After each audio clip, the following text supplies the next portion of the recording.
Hello दोस्तों, नमस्कार। मेरा नाम है मनु भाई और आप देख रहे हैं हमारा यूट्यूब चैनल। दोस्तों, आज हम देखेंगे कि अगर आपकी मुर्गियों में रानीखेत बीमारी हो जाती है तो उसका इलाज, लक्षण क्या है, उसकी दवा क्या है और बचाव क्या है, उन सब के बारे में जानेंगे इस वीडियो में।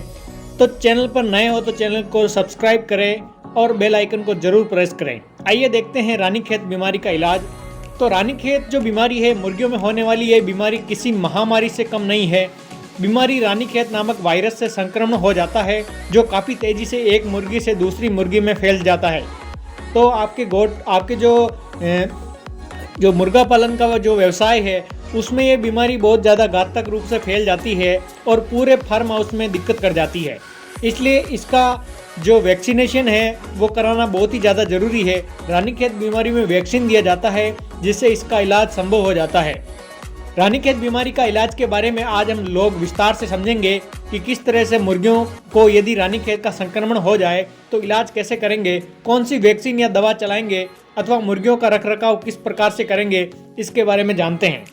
तो रानीखेत जो डिजीज है वह जो न्यूकैस्टल नाम के लिए जानी जाती है और ये मुख्यतः मुर्गियों की सांस संबंधित दिक्कतें अधिक होती है। इसमें क्या होता है कि मुर्गियों को सांस लेने में दिक्कत हो जाती है और इसी कारण ये रानीखेत बीमारियां हो जाती है। आइए जानते हैं रानीखेत बीमारी है उसके लक्षण क्या है, किस प्रकार आप पहचानेंगे कि इसको रानीखेत बीमारी हो चुकी है।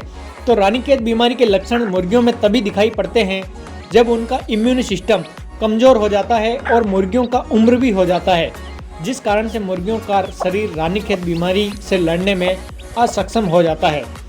इसके कुछ कारण देख लेते हैं। तो मुर्गियों का वजन में अचानक कमी हो जाना, मुर्गी जो है वो दाना खाना कम कर देती है, मुर्गियां अपने पंखों को नीचे गिरा लेती है, मुर्गियां अपने सर को पंखों के अंदर डालकर एक जगह स्थिर रूप से खड़ी रहती है।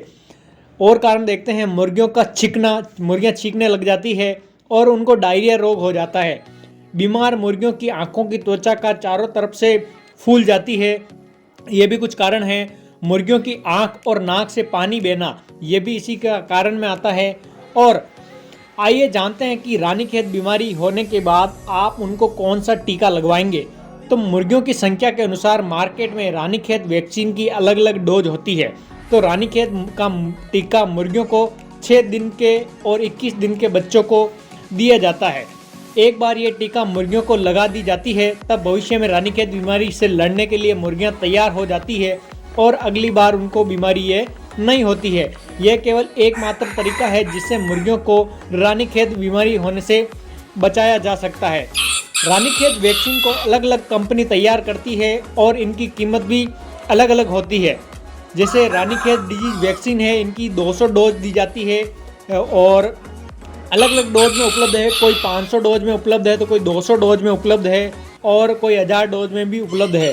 सबकी अलग अलग और इनकी प्राइस भी अलग अलग है, जो कि आप मार्केट के जो मेडिकल स्टोर है वहाँ पर जाकर आप संपर्क कर सकते हैं। आइए रानीखेत बीमारी का इलाज देख लेते हैं।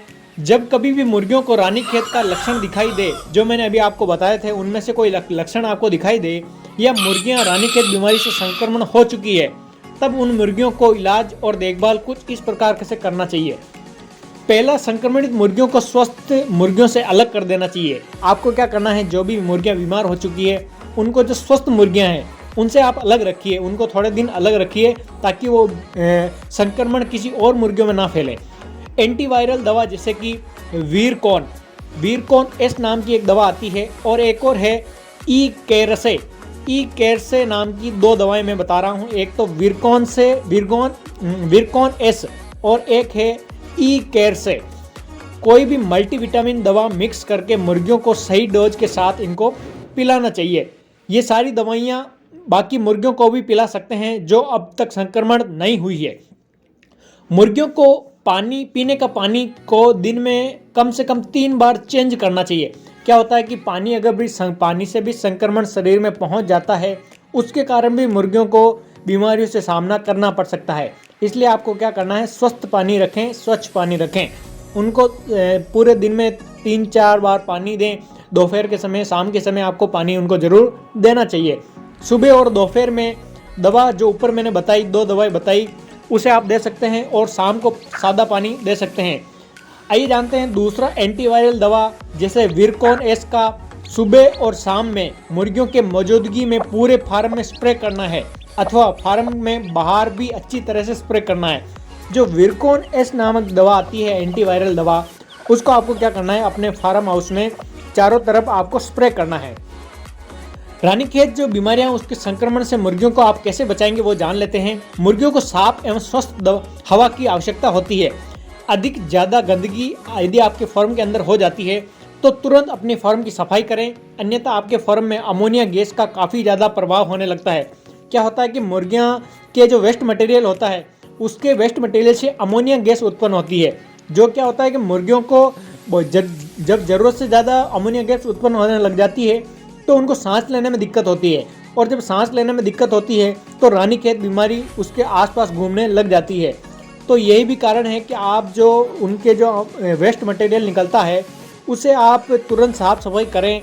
टाइम टेबल बनाएं कि 3 दिन में एक बार करेंगे या 2 दिन में एक बार करेंगे, तो उनका वेस्ट मटेरियल आप ज़रूर अलग करें।